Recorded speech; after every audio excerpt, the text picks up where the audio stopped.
नमस्कार मित्रांनो, आपण आज परत काजळ्यामध्ये आहे बघा. तुमचं नाव सांगा मामा.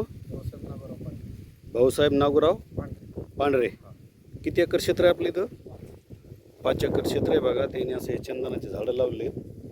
चंदनाच्या झाडासाठी त्यांना पाणी कमी पडायला म्हणून आपल्याला फोन केला. त्यांनी 2-3 दिवसापासून आपण त्यांना 1 लेअरचा पॉईंट दिला आहे. एक 70-75 फुटाच्या दरम्यान 1.5 इंच पाणी लागेल तुम्हाला.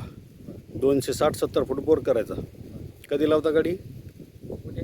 गाडी लागल्याच्या नंतरचा व्हिडिओ पाठवा इंग्लिश आहे मला. ठीक आहे. हा आपला पॉईंट. भोकरीचं झाड आहे इथं. भोकरचे नाही,